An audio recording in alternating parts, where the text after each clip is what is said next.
আপনি কি এখানে এভাবে বসে বসে খাচ্ছেন? দেখে তো মনে হচ্ছে মহারামে আছে।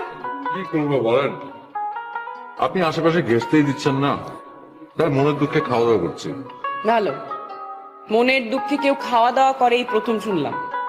আমার না অনেক শান্তি শান্তি লাগছে। কতদিন পর রাত বেরোতে ঘুরে বেড়াচ্ছি। ওরা না এসে ভালোই হয়েছে, কি বলেন?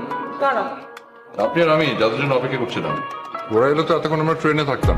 বাই দ্য ওয়ে, একটা পার্সোনাল প্রশ্ন করি, আপনি কি পালিয়ে যাচ্ছিলেন? অনেকটা সেরকমই। বাসা থেকে বিয়ের জন্য হেভি প্রেশার দিচ্ছিল। আমি আবার ওই অ্যারেঞ্জ ম্যারেজ একদম পছন্দ করি না। ওয়াও, আপনার সাথে আমার একদম এই জায়গাটা মিলে গেছে। এক চিমটি দিই।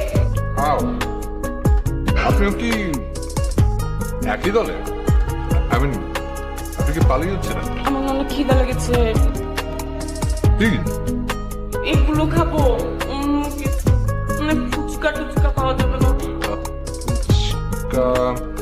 আচ্ছা, দেখি কোথাও পাওয়া যায় কিনা। আপনি ওয়েট করেন, আমি দেখি। না না না, আপনি প্লিজ আমাকে একা রেখে যাবেন না, আমার ভয় লাগছে। দাঁড়ান দাঁড়ান দাঁড়ান দাঁড়ান, কাহিনী কি? আপনি আবার আমার প্রেমের পড়ে যাননি তো? কি? না মানে বলছিলাম যে মেয়েরা কিন্তু এমনিতে নিজে নিজে সবকিছু পারে। বয়ফ্রেন্ড হয়ে যাওয়ার পরে কিছু পারে না।